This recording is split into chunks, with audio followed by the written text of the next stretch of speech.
Welcome to Courtside Moms. I'm your host, Wendy Sparks. Today, my guest is Lolita Ariza, mother of Trevor Ariza of the Miami Heat. This episode is filled with so much, so let's bring Lolita on the show.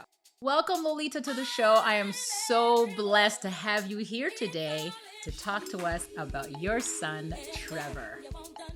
Thank you. Thanks for having me. Absolutely. So let's start with Trevor's backstory. Tell us where he grew up and how he gravitated towards basketball. Well, I wanted sons and I wanted tall sons, tall black sons, by the way. And there's a reason for that, actually. Mhm. But I always knew his actual biological father is very athletic, and I wanted Trevor to be like him. Mhm. So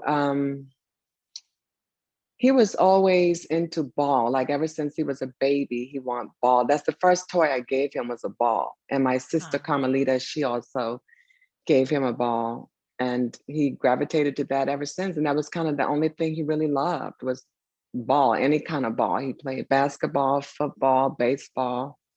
But I decided, like when he was playing football, at 12, he hurt himself. And hmm. the doctor said he was growing very rapidly at the time. So I took him out of football and just concentrated on basketball. And it worked. Wow. So, what was it like for you when he had his growth spurt? Like, did you think that he would get to be 6'8"? Basically, yeah, because he was always very, very tall. Like at birth, he was 2 feet, 2 feet at birth, 24 Okay. inches at birth. Yep. Yeah, and Wow. he consistently grew. He grew very rapidly. Like when he grew 14 inches in 1 year span from Wow. I think from junior high to the 12th grade. Hmm. He grew from 5'9" to 6'3". Is that Oh 12 my inches? I goodness. think 12 That inches. is crazy. And it's Wow. How about that? yeah, during his growth spurts, he had like back pains and knee pains and stuff like that. So that's how he grew with those types of Right. ailments. Yeah. Wow. You're bringing me back to when my son was born. He was 26 inches. And Wow, I never heard of yeah, 26. me neither. And when, and, for, and my brothers are tall, but my father isn't. And it's just Hmm. so funny because I never thought that my son would be so tall. And it shocked me when he was 3. The doctor told me that he was going to be 6'8", 6'9", and I Hmm. just thought he was the craziest man on the planet. And listening to you, it's just funny because you don't know when they're gonna grow. And my son too, he just shot up at one point in high Yeah. school as Hmm. well. So, Hmm. Hmm. Hmm. so, so speaking of high school, Trevor went to Westchester, Hmm. which was known to have a great basketball program with big time talent. So, what was it like for you to attend those games? And at what point did colleges start approaching you and talking to you about your son? Well, it was really great to attend the games, and Trevor got his first letter in the ninth grade, actually, from North Carolina. And they came up to the school and was looking at his grades and all that stuff. And then the letters just stopped pouring in after the 10th grade. Mhm. Yeah. So, Do you remember the letters that you got, like from which schools? oh yeah, he had a bunch of letters. Like we had a whole room full with tall boxes with letters. I think he still has some of them, but like he had, oh man, over 5,000 letters. Oh my goodness. Yeah. So, what was that like for you? Like, what was college recruitment like for you both? Like, how did you sift through all those letters We didn't and read try to them. make a decision? Yeah. He didn't read them. He just knew which schools he wanted to go to and chose the top five, which was UCLA, University of Florida. Well, University of Florida was top on his list actually at Mhm. first because UCLA was actually recruiting Evan Burns Okay. because he was the guy in Los Angeles at the time. He was the guy from Fairfax. He had the body of an NBA player, but he didn't pan out. So Coach Levin, who recruited Trevor, Trevor was actually Mr. Basketball of California at the time. His school won Yes. state championship. Actually, he did Right. two times in a year. I mean, in the 2 years, his 11th and 12th grade years. Right. And then he also won four city titles his whole 4 years at Westchester. Okay. And his accolades, he also got City of Palms champion when he was in the 11th grade. Now, that was very controversial for the players that were on his team because at the time, Westchester had Hassan Adams, Brandon Heath, who could shoot the ball from half court. And they had all these big time players that they thought were going to the NBA. So when they went down to Florida, Trevor won the MVP, and they all got mad at him but they didn't. But the coaches knew what they were looking for. The college coaches were the judges at that event. Absolutely. Yeah. So Absolutely. Well, so in the end, when you're going through all these letters, you did come to decision, yeah, we and came to this. and We UCLA deviated. was, yes. So tell us, what was so special about Okay, I UCLA that deviated made it feel? because of Evan Burns. I'm sorry. What did you say, That's honey? okay. So UCLA was the final choice. Yeah. So tell us, why did he decide? Why did Trevor say, you know what? In the end, I'm not going to be a Florida Gator. I'm going to go to UCLA. Like, what made him decide that? Well, it was home, and I wanted him to stay home so I can go, see the games. It was right down the street from the house. Nice. Actually, Trevor just moved in, and he went there because of Coach Levin. Coach Levin recruited him, but then shortly got fired after he committed to UCLA. So it was Yeah. still an option, so he stayed. And I can imagine as a mom, you want your son to stay close to you, and especially at such a young age. So I can Mhm. imagine all the letters pouring in, but you were probably saying, you know what, I just rather he stay with me a little bit longer, just to get a little bit older. Yeah, I mean, well, I wanted to go to the games. It was hmm probably, and he wanted to stay here as well. So it worked out for him. The choice okay, was, yeah. yeah. So tell us about UCLA and his time there. How was it, and how was it for you? Well, honestly speaking, he really didn't spend that much time at UCLA. That's He was right. excited to move Yes. into the dorms at first. And then, because we lived like UCLA, we lived straight up the same. You take our street and go straight to UCLA, Yeah. all the way down to Westwood Boulevard. So he was on campus for about maybe 3 weeks, 4 weeks, and then moved back home. And, it wasn't permitted for freshmen. They wanted the freshmen to be on campus, but he just wanted to stay home, so I drove him to school every day. Oh, But he okay. only stayed there for 2 semesters, actually. Yes. So during his time there, he decided to declare for the draft as a freshman. So, Hmm. what drove him to make that choice? And were you both ready for him to make that next potential step? Yes, he wanted to make that choice because of the coach. I mean, Yeah. we didn't think the coach at the time had his best interest at heart. So Yeah. we spoke to the coach prior to Coach Levin, and he said, "Well, you know what? Put 2 feet in the bucket and let the chips fall where they may." So we did. And then we got him ready for the draft. We had the press conference, and it's 17 years later. When you That's feel something that you're driven to do, you should just do it. I love that you're saying that, because sometimes people just don't realize that, you know what, sometimes you're just jumping in faith. Right. You're in a situation, you're not sure if that's the right one for you. So maybe sometimes it is better just to move on and hope and see what happens. So good for him, and good for Hmm. you for making that leap as a family and saying, you know what, thank you UCLA, but we're ready now to go somewhere else and try something different, which is really Right. important as a player, right? Right. Um, so how did he prepare for the draft? Because now he's a freshman, he's so young, he has to get ready. So what did he do? Well, we went and got an agent because we were serious. And Yes. then the agent had people that he worked with that got him ready. Rico Hines, who's now one of the assistant coaches in the NBA. He was Trevor's coach Yes. trainer. And Yes. Rico Hines got him ready for the NBA. Rico Okay. Hines and Todd Remazar was the agent at the time, which we didn't keep that agent long. It was even before he started his first game, we had a new agent. So I guess we'll get to that. But Rico Hines got him ready for the draft. Okay, so speaking of agents, because this is an important step, Hmm. because I want people to understand the importance of having an agent in your child's life at this point when you're trying to get them when the trajectory is to get to the NBA. Hmm. So, how important was it for you to find the right agent, and what did you need from that particular agent that's going to represent you and your family? Well, to be honest with you, the reason we need an agent is because Trevor didn't have the height that some of the guys had at the time. Mm-hmm. Like Trevor, I believed in my son, he believed in himself, and a few others. Like there were people Yeah. like Darrell Wright at the time. There was Yes.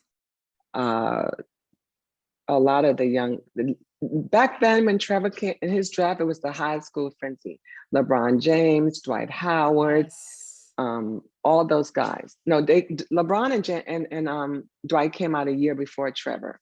But in Right. Trevor's year, it was a high school frenzy then. And Trevor, even though he was just as young as they were, because he went to college at 17, he was never held back. I didn't believe in any of that. If you're going to be who you are, you're going to do it in your length of time that you have to do it.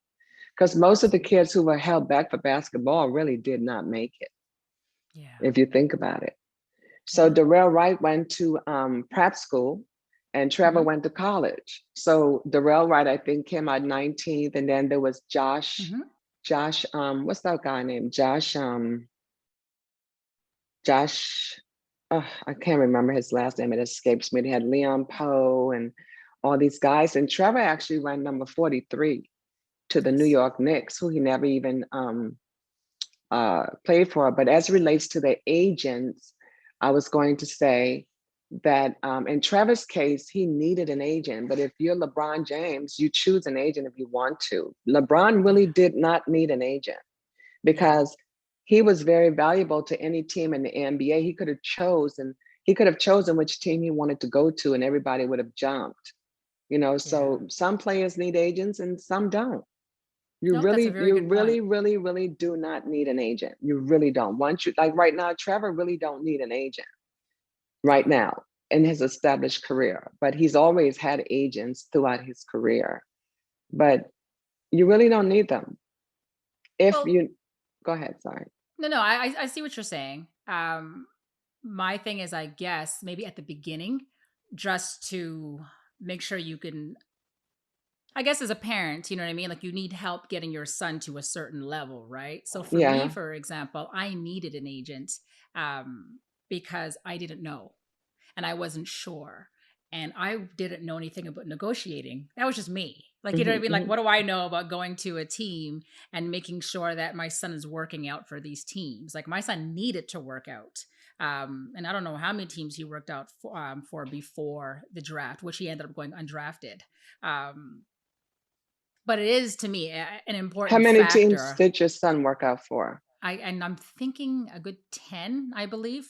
I mean, Hmm. he wow. And I remember that. I mean, that poor child lived on an airplane, you know what I mean, and hotels for weeks before the Hmm. draft. I remember that.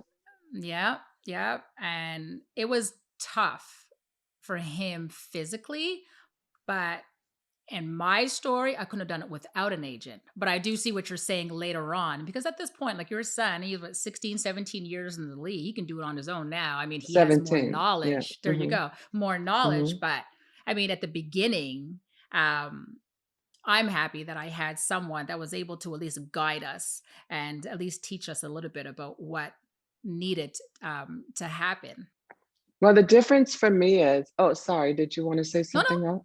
no, The go ahead. difference for me is I had mentors throughout this process, because Yes. if you know your son is going to the NBA, a bunch of people come calling. So I Mm-hmm. was able to choose people like Reggie Theus, Fred Slaughter, God rest his soul. These people had already been in the NBA. Fred Slaughter had already been an agent. So I sought out mentors to kind of teach me what I needed to know, because it Amen. has been my experience as a single mother raising her son that at 17, they want, if they see your child, it's a system that's set up for your child. As Yes. soon as she turns 18, boom, they want to take them from you. Mm-hmm. So now you have all these people like managers, agents, financial managers. You have all these people in place that comes along. Now is your time for your child to go, and then they try to change them and they try to make them different. And so you have to have a That's very right. strong foundation in order to stay focused, because a lot of the Right. young men, they change. Oh, for sure. For They really sure. do. Of course, and they need strong parents. Right, In your case, you needed to be strong to make sure that no one was there to kind of change the trajectory. You knew where you needed him to be. And like for me, I had to make sure that because I had a lot of people coming at me too. right. And they kept saying, "Oh, well, don't worry, we're going to handle it." But I didn't like the way they chose to handle it. So I had to, Exactly. and I had a lot of questions to ask because here I'm coming from Canada. So I didn't know a lot of the colleges. I didn't know a lot of the coaches, or I didn't have many mentors. The mentors that I had in Canada didn't know that much more than I did at the Hmm. time. Right. Hmm. So I had to find people um, and then try to build a level of trust. So I love the fact that you said, you were able to find those mentors and make sure that Trevor is at least on the right path. I mean, you never can dictate what's going to happen, but at least you were going the right direction. So I love the fact that you as a mom, you were really involved in your son's career at the beginning, which is not a lot of parents are. Right. I was very So involved at the beginning, very, yes. very, very involved. Like I had, even from when they were playing traveling ball, we were at Westchester Park practicing.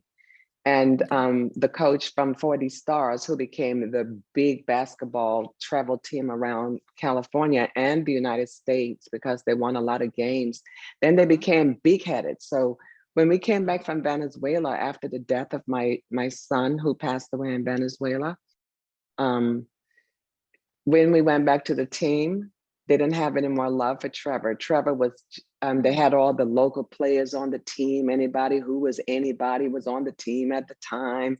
So I was known as the mom who was like, they call me the mom that was like, in my mind, what I was thinking, I'm not going to let anyone take my son's confidence. So I always Absolutely. prepared him mentally. So Yep. there were times when I would make him leave off the bench and just leave out the gym. Like when we went to Vegas, uh, all the before it was just my son Trevor, this kid named Richard Cobb, who was the best player coming out of high school in the ninth grade, but he fell off, which most players do. Most players fall off, Yeah. So Cedric Bozeman, he fall off. He was McDonald's All-American. So we're playing when Trevor was one of the original players of the team. We leave for a month, we come back, they have other players on the team, and now Trevor doesn't get to play until a minute and 34 seconds into before halftime. I'm like, no, take that Yeah. shirt off and let's get the heck up out of here. You could have heard a pin drop in the gym. And I kind of did Wow. that like 3 times. I did it 3 times because all 3 times it was necessary. So Yeah. it all paid off because Trevor is the only one who made it to the NBA out of all those kids on the floor. Like there were a gentleman who coached the team, and he had all his kids play and he had his friends' kids play, and he wouldn't play Trevor. And I left the gym that day. So what's for you is for you. No one can take it away from you. So I it was love a it. lot of that. And even the coach at UCLA, we weren't really fond of one another. Ben Holland, we weren't fond of each other at all because he told me I was too much involved in my son's life after he came from a meeting at West at his son went to school at Brentwood. He just came from a parent teacher meeting from his son, but told me I was too much involved in my son's life when he declared for the draft.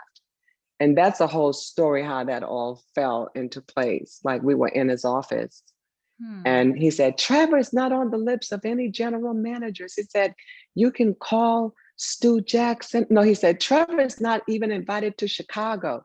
At the time, I didn't know where Chicago was. I'm just going to show you how things fall into place for Yeah, you. absolutely. At the Absolutely. time, I didn't know where Chicago was. So I'm like, what's Chicago? So he said, you can call Marty Blake. You can call Stu Jackson. So I'm like, give me Stu Jackson's number. He actually gave me the number and he was I love that. spit coming all out of his mouth. He was red as fire. He was screaming to the tip of his voice. So he gave me the number after he calmed down. So I called Stu Jackson. I'm like, hi, Mr. Jackson, will you invite my son to Chicago? He said, who's your son? So I said, Trevor Ariza. So he said, hold on. So he pressed his phone down, obviously, whatever he did. And he came back. He said, I'll see what I can do. And in 3 days, we had the invitation for Chicago. I love that. That's Man, I what wish I could happened. have done that on draft night. I wish on draft night I could have called the team and said, "Listen, hi, I'm Wendy." But good for you Yes, and for taking matters in your hand. Stu Jackson sent my son his invitation, and that's where all the coaches get to see you, all the scouts. So Yep. So once Trevor declared for the draft, he had Mhm. 15 workouts. Okay. The only team he didn't work out for was New York. Oh, okay. So that's interesting. Because he ended up playing He ended up for the getting Knicks, drafted. he ended up getting drafted by the New York Knicks. But before we get there, take us to draft night. Like, where did you watch it, and who was with you? Okay, so draft night, we were at an apartment where we rented in Westchester, and it was Trevor, his friend Marcus, we had a draft party at the apartment. Nice, And nice. we saw his name came up on the ticker, but Isaiah had already called before that, and he was on the balcony speaking with him. So it was very Wow. exciting. It was very exciting for him. At least he got drafted, so Yes, that yes, made yes. him feel good. And then now in his draft, there's nobody in the NBA except him and maybe one or two others. Maybe nobody else. Wow. No, Dwight And Howard. that's No, but Dwight Howard wasn't in his class. Who was in the NBA that was in his class? Maybe not, maybe one or two other people. Yeah, I have to look and see the year And they had to the see who was hype. drafted that year. I'm not sure. They had all the hype. Well, it's nice to see that he was able to maintain himself for this long, which we'll get to, Mhm. um, which we'll get to in a few moments. But so your son was drafted 43rd. What was that like for you now? And you're sitting there and you're watching it on the TV, and you're like, "Oh my God! Like my son's name just got called." I mean, at this point, who cares what number? My son's name got called, and my son is going to be playing for the New York Knicks in the NBA. Well, just like my book said, my son Trevor Ariza, number 43 to the New York Knicks. Together we've made it from tragedy to triumph. That was Yes. triumph for him. That was something he worked for his whole life. And now at Yeah. his he was 18 at the time, he gets drafted to the New York Knicks. And he actually prophesied that he was going to get drafted to the New York Knicks. Oh, okay. He did. Oh, so that was his expectation. He wanted that. He manifested it. Yeah, and then he made history for New York. He was the youngest player to start Mm-hmm. for the New York Knicks, Yes. so Yes. Yes. At that time, he was the youngest player to actually wear a Knicks uniform. yes, and also For he what he had did. adversity in New York with Larry Brown. That was a lot to go through, Okay. so his career So wasn't all peaches and cream. He had to work very hard for everything he's gotten. And absolutely. also he's shown his value to all the teams he's been on. He's the most traded player in the NBA as well. Mm-hmm. Oh yeah. Yeah. So when he's playing with the Knicks, how is it for you to finally see your son get his chance to play alongside some players that you grew up watching? Well, Penny was his idol, Mm-hmm. and he got to play with Penny. Mm-hmm. Uh, he actually used to go to Penny's house with his godfather, Sam Watson, in the summertime in Vegas. I mean, in Phoenix when Penny played for the Suns. So he had already been acquainted with Penny. I actually have a picture of Shaq when we lived in Australia when Shaq was 24 and Trevor and my sons with the babysitters on the picture. And Trevor was Oh, only 8 years old. and Isn't that moving forward crazy? in his Hmm. life. Yes, and moving forward in his life, he's playing basketball with them and against them. Isn't that fantastic? Yeah, I was happy. I was happy for him. Mostly I was happy for him, you know? Yeah, of course, of course. So becoming an NBA player comes with so much changes, right? Yeah. So Hmm. were you as a family prepared for everything that comes along with it? I mean, you have a pro athlete now, there's a lot of fame, money, there's so much involved now. Were you guys really prepared for that at that time? No, we didn't know what to expect. You Yeah, think your child's been playing basketball his whole life. So now we're going from one transition to another. But that's the right. transition to the NBA is a whole different beast. Yeah. Oh yeah. And Hmm. yeah, we're gonna get to that. Actually, you know what? I'll ask you now. So what was that transition like? You had a lot of mentors in your life, but how did everybody help you now ease into this new life that you're about to live now? Well, see, I wasn't the type of mom who moved with her son. I had another son as well that I had to raise, and he was still Right. in high school. So I was confident enough that I did a great job with raising Trevor. And so I just sent him off to New York as a young man into the NBA. And thus far, you haven't heard anything as relates to Yeah. his character or his career or him not doing his part with his job. So I felt confident enough that he was mature enough to handle that. And he's proven that he could. Yeah. So you felt So, that because I mean, you look at LA and New York, I mean, they're ridiculously different. mhm. Um, so did you I know you didn't move with him, but were you there to at least I assist visited. him I with decorated their yeah. apartment. I was there. I went as often as we could. Yeah. Yeah, he came Yeah. home every summer, and we all lived together in the beginning when he came home for a couple of years. He'd come back home, and we spent a lot of time together. Right.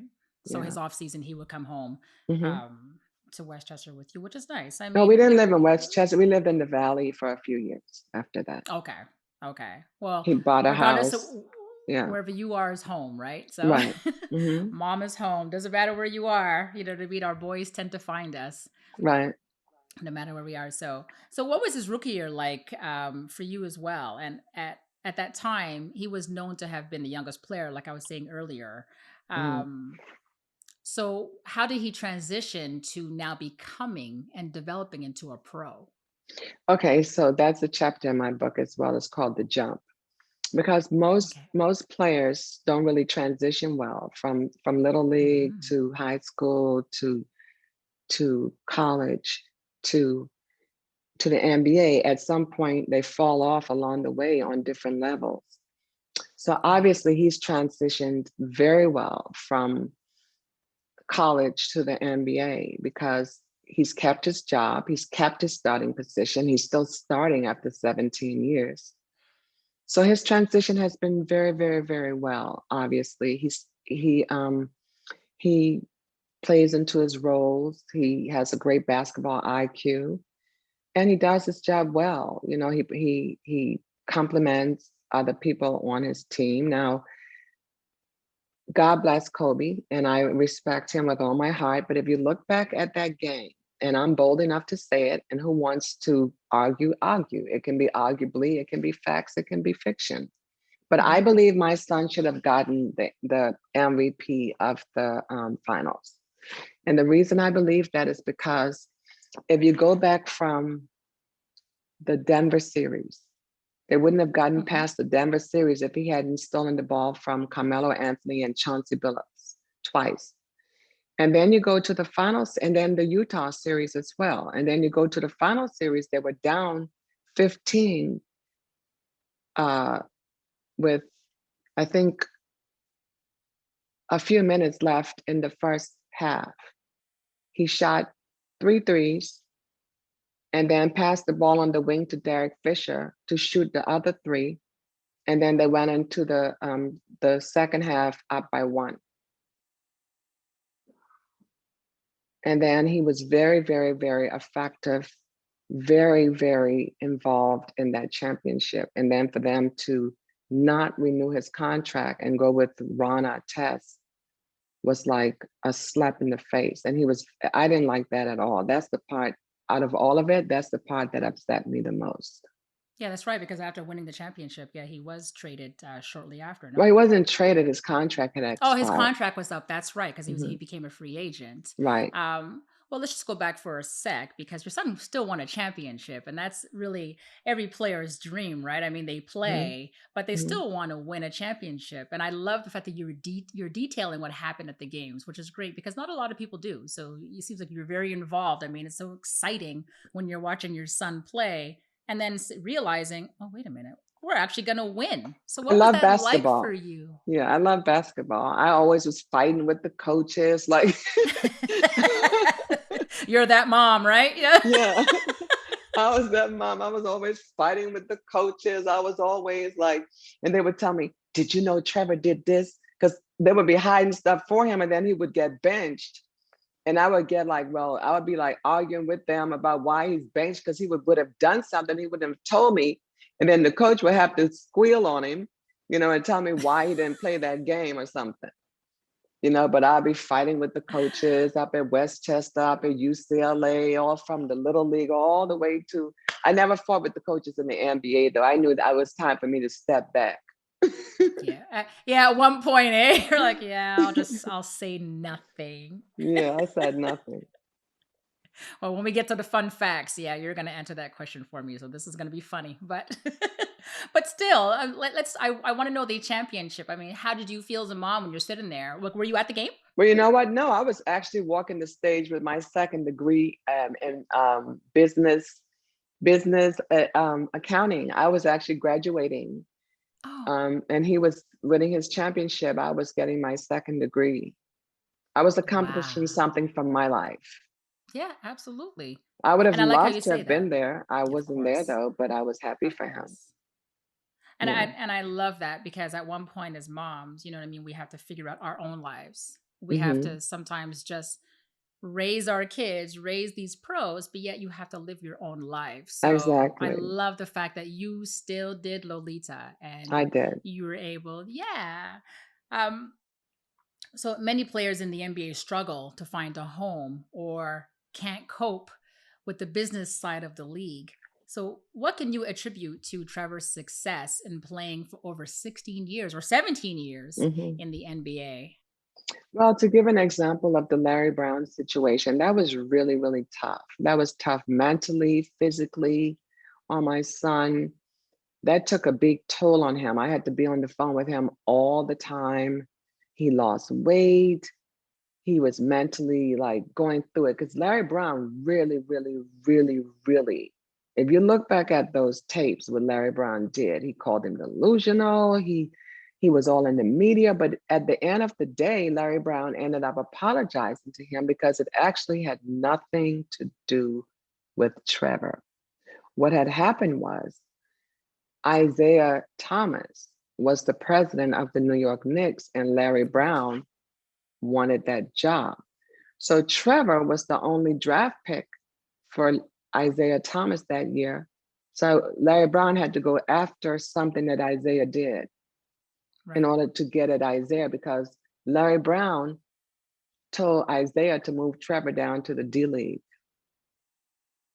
He did. Oh, He did. And okay. Larry Brown stopped starting Trevor, remember? That's crazy. And then And I Larry think, Brown got fired, I think, from New York. okay. Okay. And then I don't remember the sequence of it, but oh no, no, that's not what happened. Trevor's agent, David Lee at the time, called up Isaiah and he said, if you love this kid, release him and trade him. Yeah. So Isaiah said, I do love him. Create the buzz. So David Lee created the buzz and Trevor went to Orlando out of New York. That's how he got out of that situation from Okay. So that's how from who was traded to Orlando. from New Um, York. that's right. And I think he played for Orlando, I think for one season, I believe, right? It was a season and a half Yes, even that's right. That's right. You because it know, started out with Lenny Wilkins. oh, okay. You know, Yeah, there's so much politics that are involved in basketball that a lot of people don't know, and there's so much backstories. right.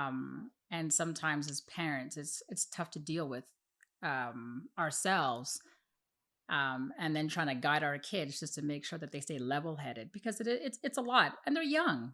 These are Mhm. young men that just came out of high school, maybe played a couple of months or a year, out of college. They didn't Mhm. really get Mhm. time to really develop mentally, and then here they're put in these big boy situations, and it's hard to fathom. And I'm happy that you're saying this because people don't know, They and it's don't know. important to see the pressures that our sons have to deal with because it's a lot. Nobody wants to get traded, irregardless. It's tough. It's a tough situation when you're playing your best, and all of a sudden you're being told, "Yeah, you're gonna go somewhere else," Well, unless you I ask. see that differently. I see that differently Tell because me, in my tell me how you son's see it. okay, in my son's case, him being traded wasn't because he just traded. In his situation with the Larry Brown situation, he was traded because of his mental health. In that situation, he wanted to be traded. But in the Mm, other situations, he was traded because he made the teams better. The teams had value for him, and every team wanted him on their team because if you look at the teams he's on, they got from nowhere to somewhere, including the Wizards. When he went, mm-hmm. most players feared going to the Wizards at some point because when you go to the Wizards, your career is over. They send you to the Wizards so you can sit down. That was the knock on the Wizards. But when he went Yeah. to the Wizards, he helped to bring them out of the hole they were in and brought them to the finals. They almost won the championship. So teams vie for his affection, literally, so he can make them better. So in his situation with being traded 11 times in the NBA, the most traded player was not because of the other stigmas that goes along with the trades, Yeah. in my Yeah. opinion.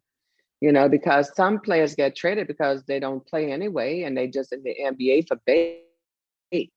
But in his situation, it's not like that. There's lots of players who's not in the NBA who's better than players that are in the NBA. Oh, for sure.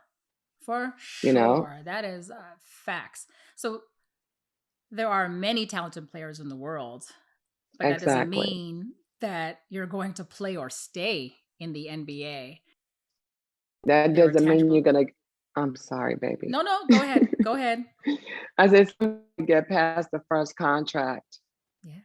Yeah. You And that's know, true. so That's so true. Some players have a 3-year career, sometimes a 1-year career. They end up in the G League or overseas and they stay there. So mhm. there are tangible skills that don't show up on the stat sheet. So, what can you tell us about how Trevor approaches every year, mentally and Okay. physically?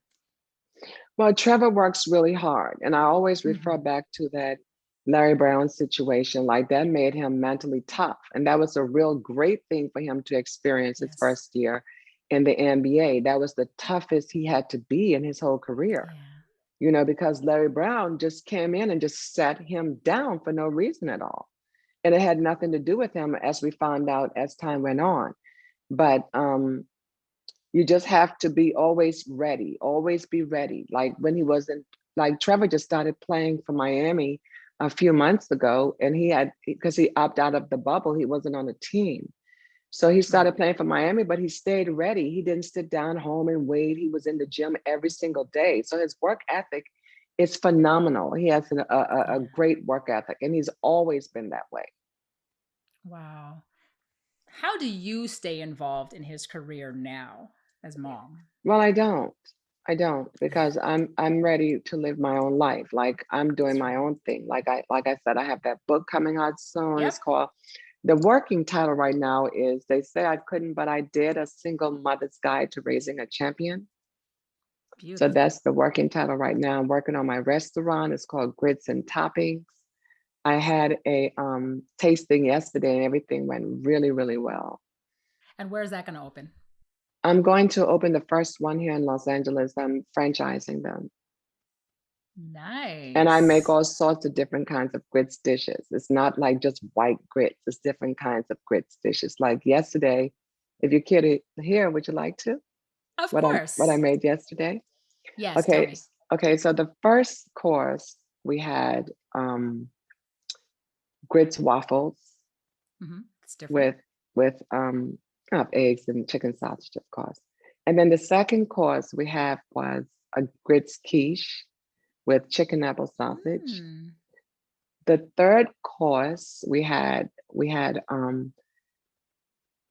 chili cheese jalapeno grits fries, and then the main course we had a lobster grits cake with curried shrimp and fried plantain, and then two appetizers I served um, conch fritters and potato salad. See, I'm from Turks and Caicos, so it's it's the cuisine comes from there. And I had other Okay. things, but they were so full they couldn't eat anymore, so I had to replan for them to come back for the main courses as well. So, and I Wow. made everything from grits. It's just amazing, and everybody loved everything. Everybody were pleased with the textures because that's why I had the tasting. So I had about Right. 11 people at the tasting. Well, that's nice. So during the Q&A, everybody was happy with everything. They didn't want me to change nothing. So you're saying that you're planning to make this a franchise.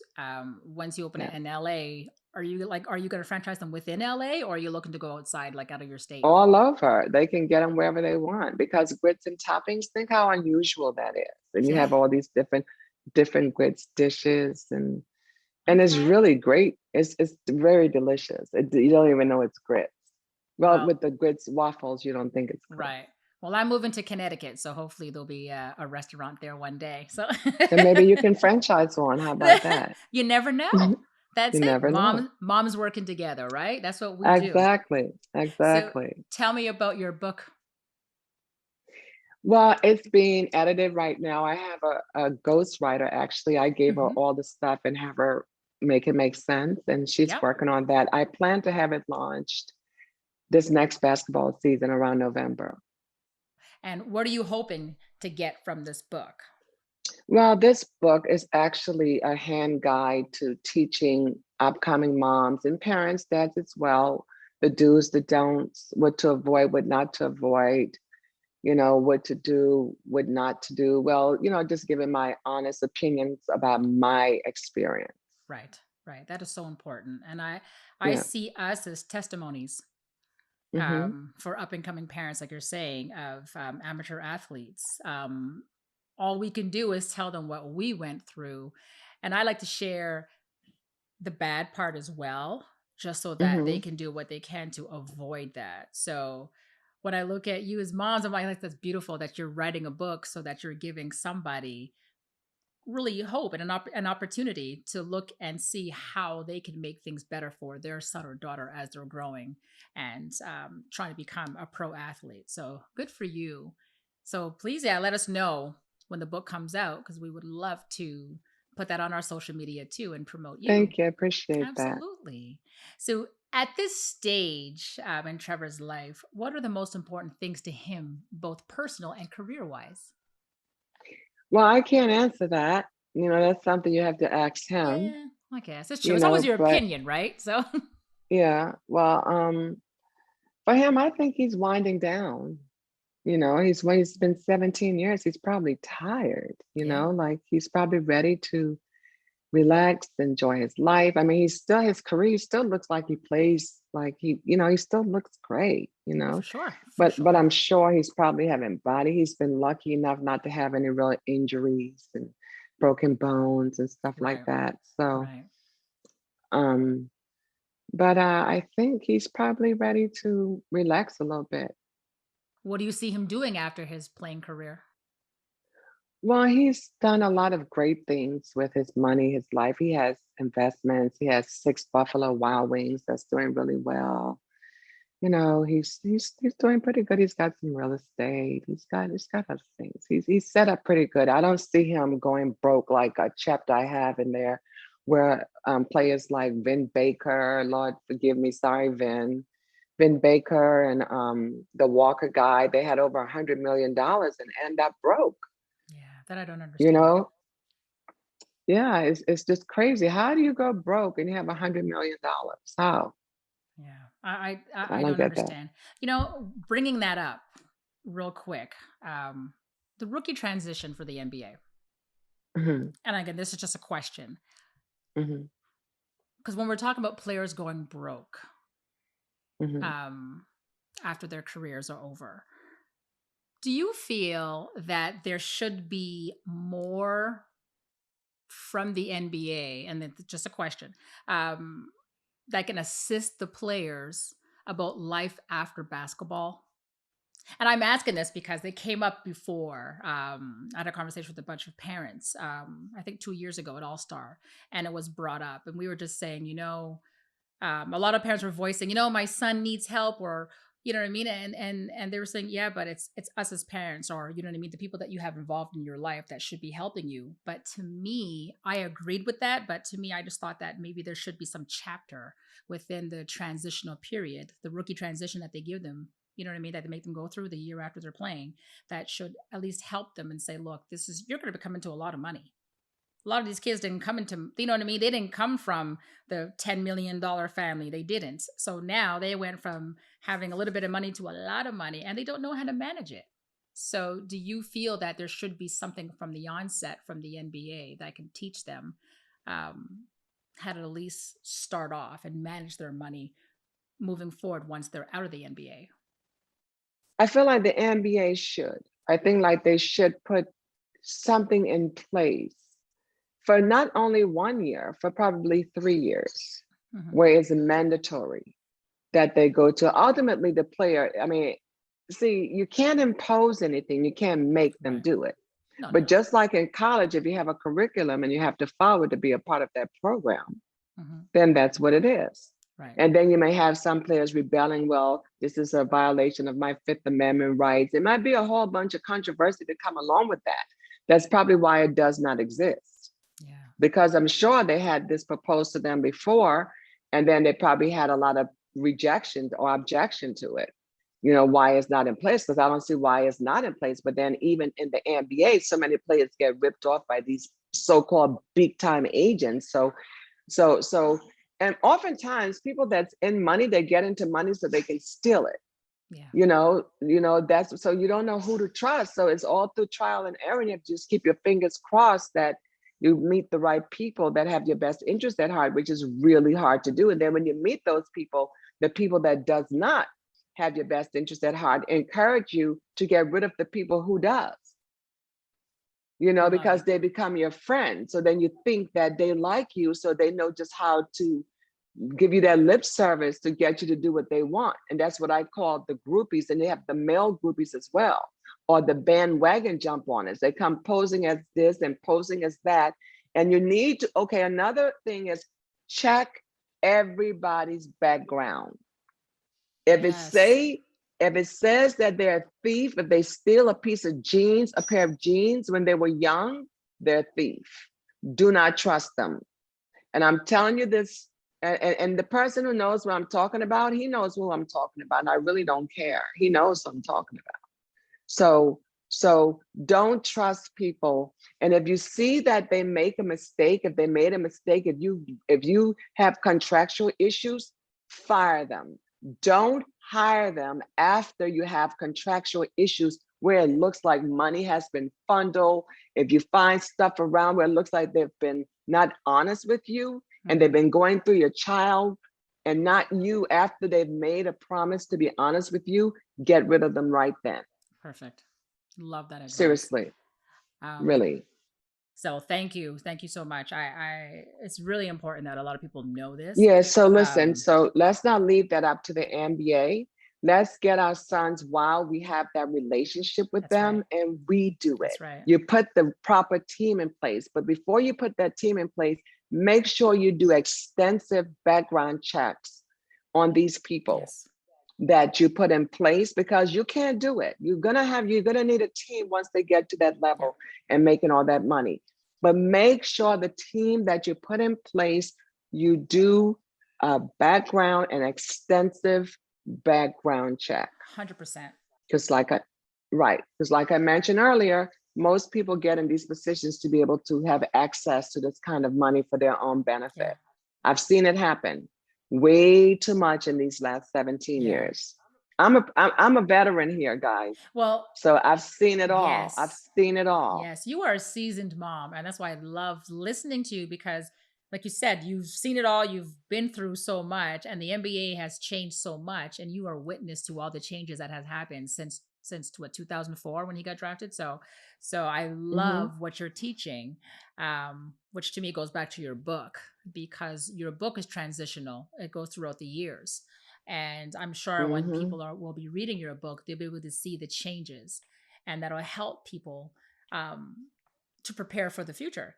It's there's a lot to prepare for, and it just hits you in the face all of a sudden, right? Like we're saying, our Mm-hmm. thank God that our boys have to go to 1 year at least of college first, but because it gives them a little gap that at least they can learn a little bit about life other than becoming millionaires right out of high school. That's a whole lot. Or 1 year removed out of high Yes, school. yes. So exactly, and they're still So, or young. Yeah, 19, or that's right, 19. and they're still young. But that's the collective bargaining agreement right now. That can easily change as well, Yeah. because now they have, or my opinion is, put them in the developmental league.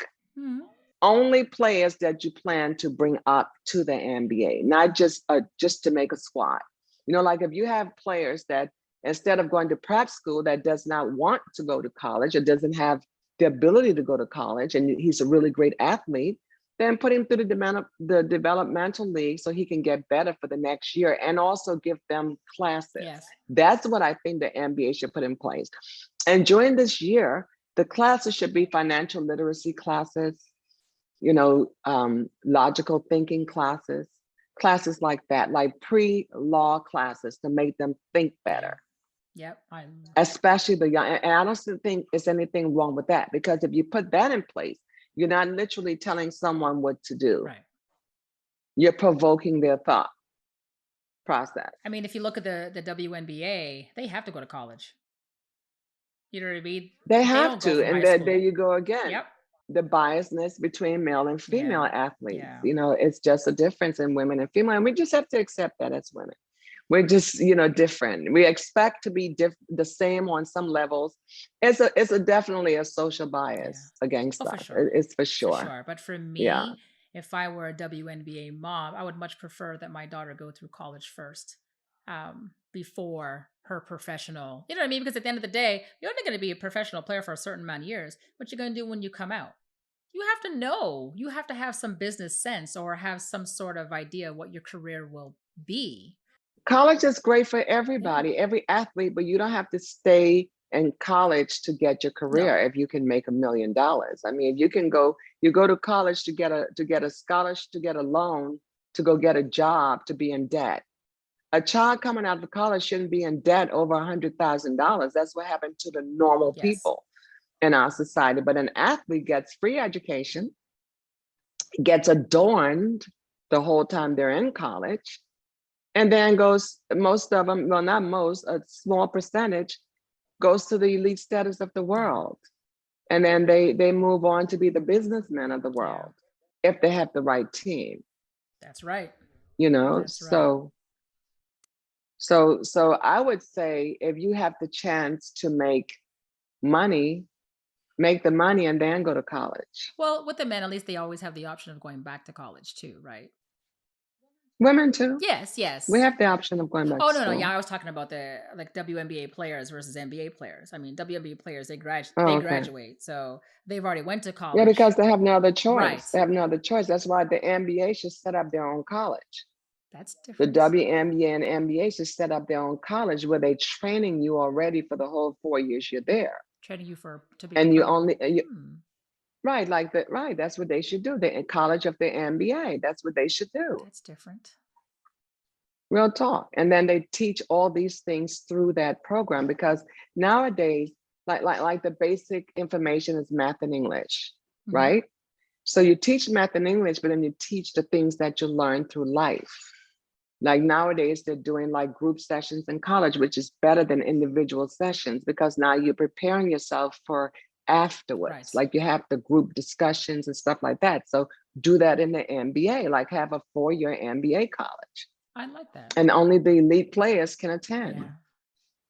Yeah. The players that are going, and people are vying to get into this college. So now you have some players who, and you just get them ready. Like, don't put them in that system for the SAT and ACT, because some people don't test well. It doesn't mean you're dumb. That's right. You just don't test well. So don't put that pressure on them. Like all these pressures people put on people to excel, it doesn't mean they're not great. It just means that they have a problem with that particular Yes. situation. Yes, that's true.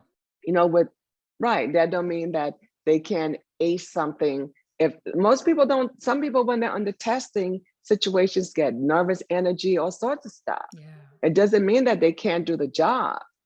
It just means that that little tiny process is something about their personality that doesn't do that No, well. I love that. That again, facts. Because you have some kids, like you said, that just don't. School is different, or testing is Right. different. It's difficult. Like there's Yeah, too much yeah, it's pressure to overwhelming. excel. Yep. Yep. Right. Right. Like you don't have to be a PhD to be a basketball Yeah, player. it's true. So why put that pressure on them? Yeah. Yeah, okay, put it in place. You have to go to college, but you go to college while you're in the Yeah. MBA No, no, I love because you that. can have a college of the right, have a college of the MBA. Hmm. That's what you do. And for players who's been in there already who want to graduate, have them come there and graduate. Yeah. They have enough money to do it, Thank you for that thought. so Thank you for that thought. That is yeah, so so different. And it's so true because there could be something that's put in place for them. You know what I mean? right. It's like, thank you very much. You know what I mean? You've done your due diligence, you're a player, but we have this here for you. Classes that you can take and assistance that can just help you. I mean, sometimes, or a lot of times, And for the transitional right, career as in well. and Like out. like they can have right, like they can have different programs with different colleges, with UCLA, USC, with all the colleges, they can have programs with Yeah. for those players so they can continue their education to transition into their transitioning Right. career. They can set it up like that. You just need the people to put that process in Yeah. place. But because there's so much money floating around, they don't care about that. Ultimately, everybody wants to make millions of dollars and they're already doing it. So once you're comfortable, you don't think about anything else until you get to that place that you have Yeah. to, And it's true. And a lot of so players don't think to go back to school after the fact. They just feel like, yeah, I have all these millions. right, It's like, great, you may have all these millions and you're a wonderful male or female. However, you got to learn how to keep those millions. And you were never taught that. right, You know what I mean? Sometimes a lot of players are right. never taught that. They have no idea.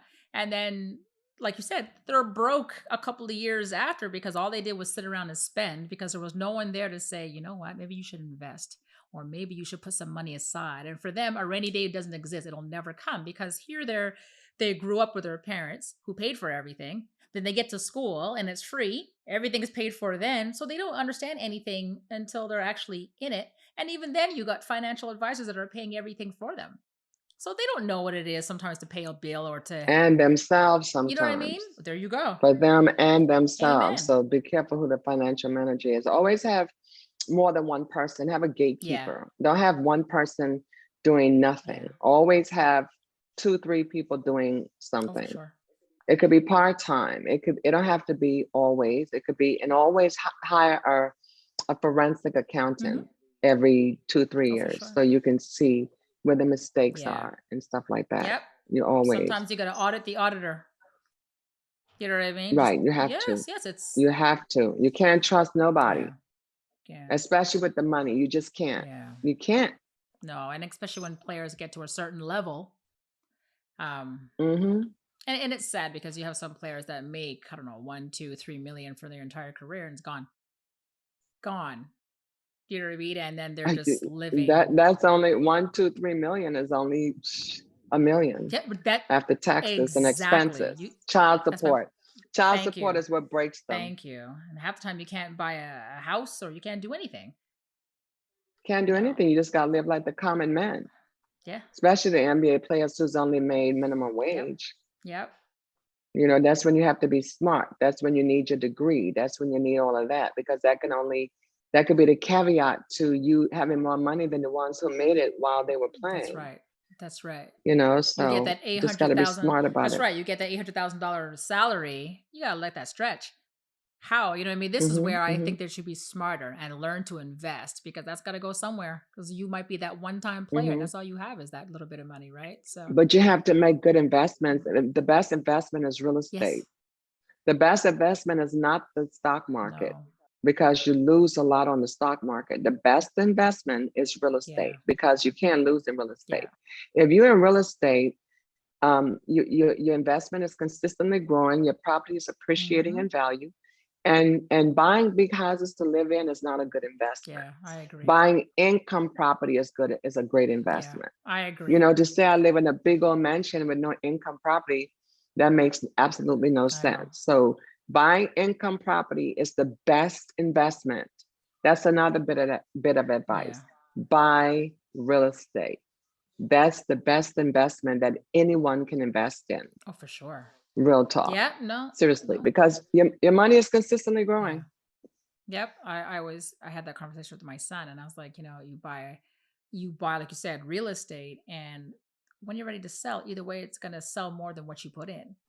So you're gonna make Hmm. money. You're Hmm. gonna make money. You know what I mean? And Hmm. he wasn't that, oh, let me go buy this $10 million. Well, he could afford it anyway. But he wasn't that person that was saying, let me buy this big house that I can't afford. No, he was like, I'm gonna live within my means. I'm gonna buy what I can afford. And now he's teaching himself, he's learning, he's asking questions about, okay, well, I have this amount of money, what could I do with it? Because I want it to be available to me later on in the future. So at least he's looking for the future, because there have a lot of players that don't. Like I told That's the you gotta truth. keep it real. You know what I mean? I'm like, you it looks, it's nice now, but 10 years from now, let's see what kind of conversation we're gonna have. You're gonna be just as common as me. So I tell people all the time, you know what I mean? We gotta teach our kids what to do with their money. Not everybody has, you know what I mean, this multi-million-dollar, you know what I mean, situation. And even like you, and to your point, when you're Hmm. saying even when they do, sometimes they end up broke anyway. So it's really Right. about what people can And teach them. bad business That's right. partners. Oh God, that's a whole other. Because the business partners end up taking all the money because of the contract you enter in. Yes. Like you have to know how to read a contract as well. Yes. Like there's different things with A shares and B shares Yeah. in a contract. You have to know what they Yeah. mean and what your value is. Even though you're putting up all the money, you have to know how to read those contracts because at the end of the day, you signed them. Yeah. And most times these basketball players, they aren't paying attention because they're playing basketball. Yeah. And that's why things go disarray. Once they're done, they really get into what really was going on all this time, Or sometimes they leave it for the wrong but then person to read it for them, right? right. And And then they all are in cahoots. yeah. Yeah. The whole team are in cahoots. And you were asking me about Trevor's transitional career. I think he's set up pretty nicely. He's gone and gotten his degree from UCLA. He's worked on that Mhm. during the off season. So he's putting himself in great positions to always have what he has now. Yeah. So Yeah. his lifestyle doesn't change. And that's important. Very important. No, very important. That's Thank you for important. saying that. No, thank you for saying Yeah. that, because it is important. Okay. So, what tip would you give a mom on how to deal with a coaching decision that they do not agree with? Um, I don't know. I don't know because most parents get mad and they don't go say anything. They just sit there and talk amongst each other. They don't say anything. I think the best thing to do is make a meeting with the coach and go and have a sit down and see what it is you can do to help your son to, you mean in the NBA or in any area in their career? Any area in their career. Well, I think it's best to be able to have open dialogue. And as I was saying, as women, we're looked upon as we're not important. I don't know why that is, but in every area, even in basketball, It's true. it's like we have to fight for our limitations. Yeah. So it's very difficult being a woman in sports. It really is. I mean, that has been my experience Yeah. No, I because at agree. some point they want a man to take over. Yeah. So I think the tip should be to try to stay present at all times Yeah. because the male mind works differently when they become a certain age, and that's just have to do with maturation. Yeah. So you just have to be certain of your position in their lives.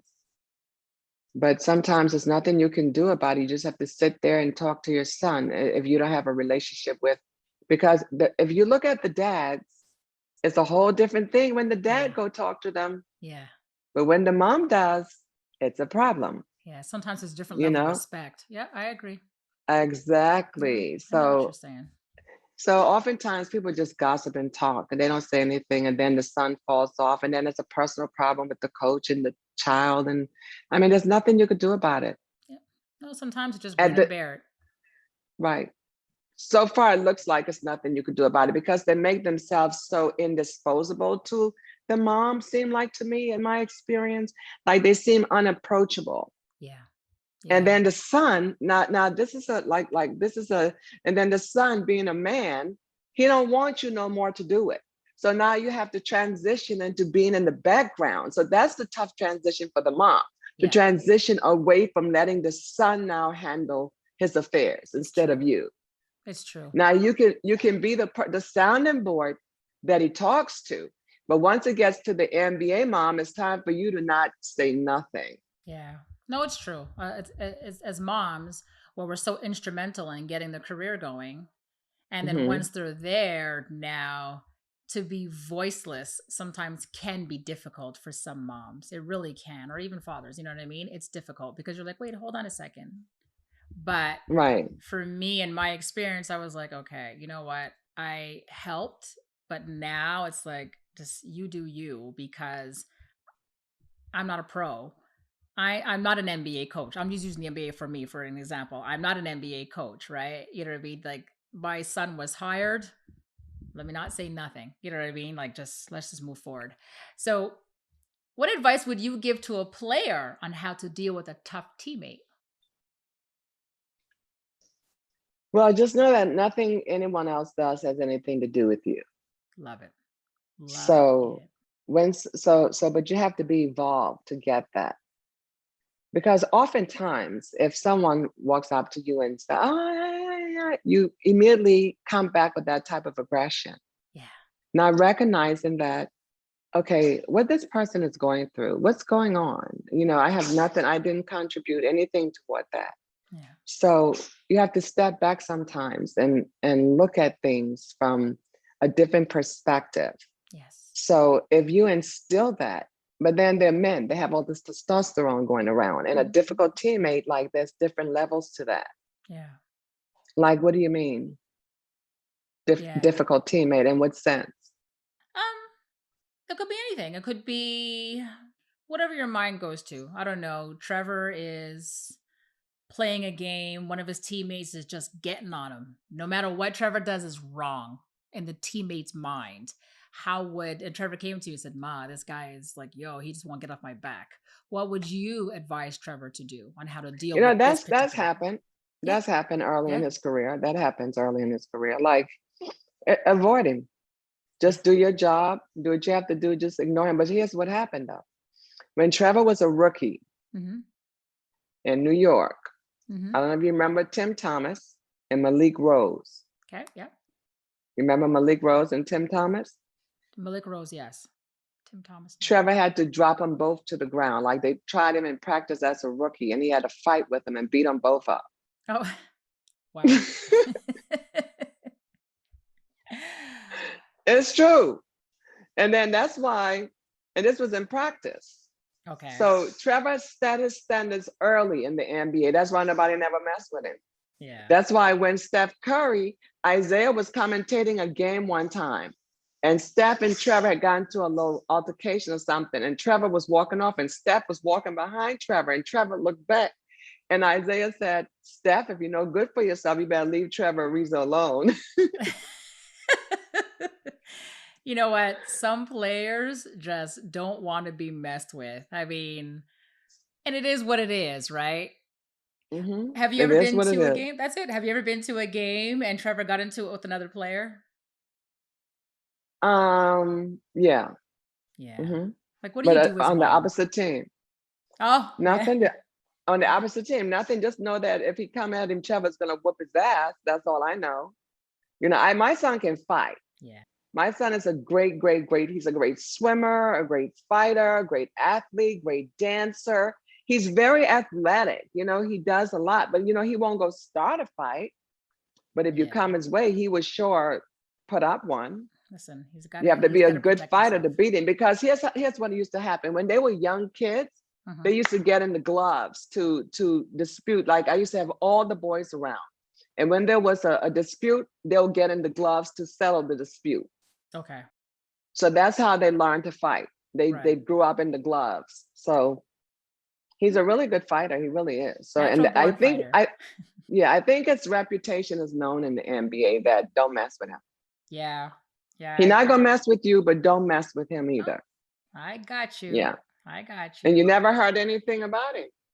Yeah. He established himself early.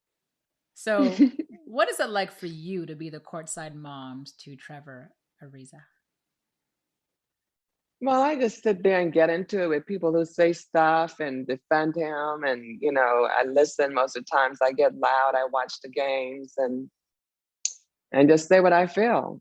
And Yep. then after the game, I would tell him what he could do better. That's how it used to be. Like, I would talk to him about what he did do well and what he didn't do well, how he could work on this. He used to call me after every game for my analysis of his game. Really, eh? I Hmm. love that. Yeah, my son and we used to text each other. As soon as I would Hmm. watch the game and I would see him get off the court, and I'm texting right away. And Hmm. I always want to know how he felt about the way he played.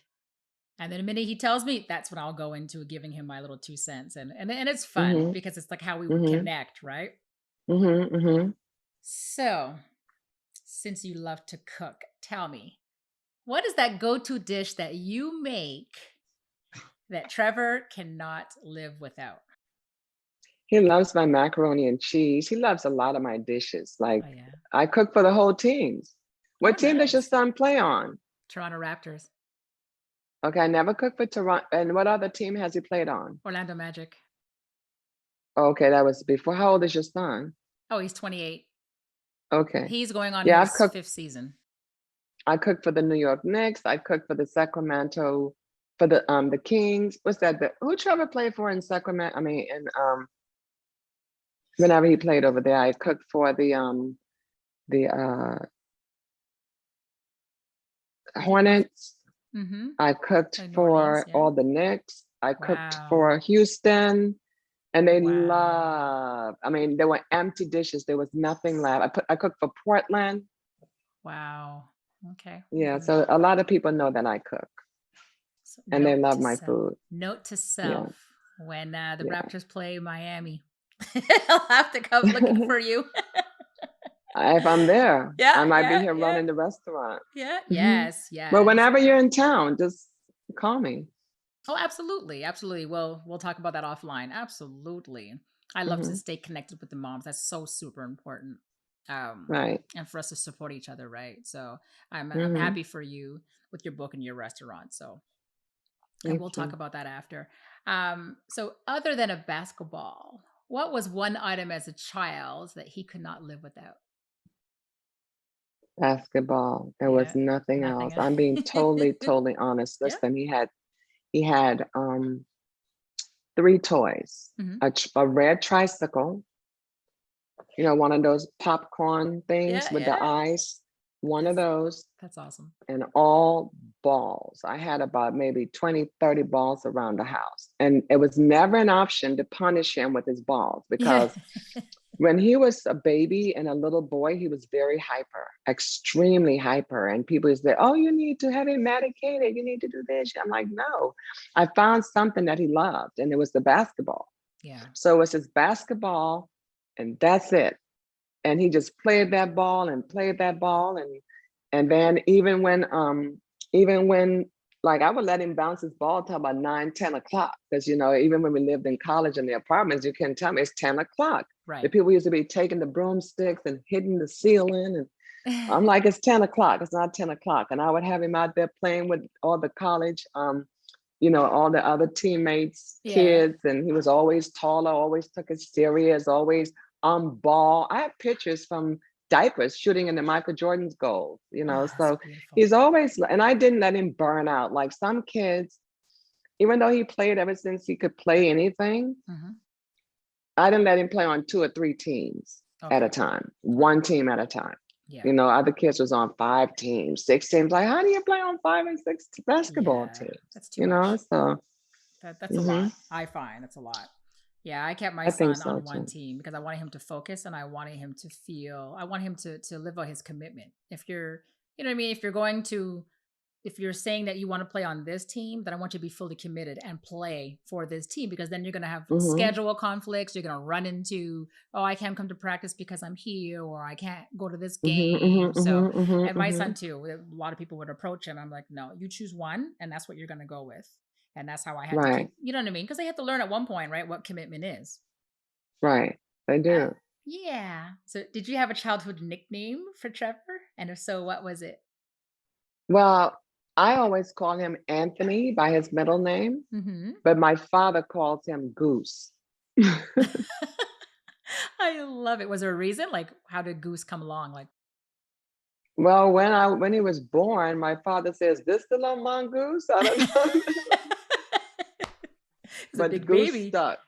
He was But a I big never baby. called him Goose. So everybody else calls him Goose. My Yeah. other son Kenny, cousins, they all call him Goose. My daddy. Well, I want to wrap it up with my last question. If you could give one piece of advice to another courtside mom, what would it be? What would it be? Any kind of advice? Yeah, it's Lolita's advice. Okay, choose your financial managers carefully. You're not their friend. Always keep it business. With everybody Yes. that you hire, they're not your friend. Keep it business because ultimately people are greedy and they're attracted to money and will do anything to sabotage your relationships with your son because they want to get in your position.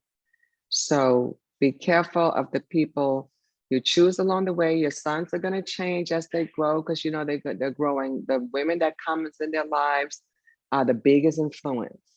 So if you can indeed have an influence on their choice, if your son, but most times they don't ask for your influence because they meet a lot of these girls that goes to them because they Mhm. hardly have time to go anywhere, and wherever they do go, the girls know they're coming there, so they're Yeah. coming to meet them. So you have hardly Yeah. any type of control over that. But if you do, just make sure you guide him very carefully as it relates to the woman that he chooses to have his life with, because it's very important because she's going to be a daughter-in-law forever, and then the grandchildren and then there's a lot of resentment that come with new money. Mhm. People start having attitudes and people start changing and looking at people differently. And I say to the moms to always have your own life. Like your son is a part of your life. Don't make your son your whole life. Like have your own stuff going on. Yeah. Because anything can happen. Anything can happen. Don't put yourself in a dependent situation Yeah. because it's never good to be dependent. Even though your son, he's not obligated to take care of you. He takes care of you because he wants to. He should because of gratitude. Most Black boys want to buy their mom a house, retire their moms, and set their moms up and do stuff like that. And that's a great thing if they have that kind of gratitude. But you have to always take care of yourself too. Make sure you stay focused on you. That's very important. After your son is grown, focus on yourself and what you should do for yourself to put yourself in a better position for yourself. That's my Such advice. such great advice. Thank you. Because I love your honesty. And that's what matters, because a lot of parents they think differently. But for me, a fact is a fact. And Hmm. we're moms. And like I always tell my son, I come first because I was here first before you. I raised you, not the other way around. You know what I mean? And we will laugh about it. And then so for me, I would tell my son, I love you. You're everything to me, but I have to do my own thing. Do I you got come first? Do you still come first to me? to your Oh, son? to oh yeah. Like we're really close. I mean, you know what I mean? Like where he was always a mama bear. Like you know what I mean? He always everything was mama bear. But at the same time, his career, my career is my career. Like, you know what I mean? We're two different people. And when I'm saying put myself first, I'm not saying my kids don't matter because they're everything to me. What I'm saying is I recognize that at one point I have to have my own thing and do my own thing. Like this part I'll edit. This show has nothing to do with my son. We don't even mention him. You know what I mean? Like there's no mention. Well, you know, Ken Burch is Wendy's son. Like for me, I want it to be the opposite. So I want when people talk about the show, they'll be like, "Oh, Wendy, oh, that's Kim's mom," as opposed to the other way around. Like, you know what I mean? So that's important to me because I want to establish who I am and not through him, Exactly. not through him. Exactly. You know what I mean? I Right. got my degree and I did everything. You go do your degree and you do your thing. You know what I mean? Like I go to work, you go to work. So Right. yeah, and so I love your advice because your advice is so honest, and you mentioned the women, and you mentioned, you know what I mean, the focus, and you mentioned that for us as women, we have to be us, and that's important because you were Lolita first before you were Lolita as mom to Exactly. Trevor Exactly. and your other kids. So God bless you. Thank you for that honest advice. And with that said, I am My so pleasure. blessed. Thank you for coming on Courtside Moms and for sharing your journey with Trevor, letting us know who you are as a courtside mom, Thank and you. for letting us know about your book and your restaurants. Because I love that as a mom. You know what I mean? You raised your child, but Lolita's still doing Lolita. So good for you. Exactly. Yes. Thank you. So please keep in touch with us at Courtside Moms and let's chit chat very soon. Thank you. I will. Thank you for tuning in, guys. Don't forget to follow us on social media at Courtside Moms and make sure you subscribe to the podcast.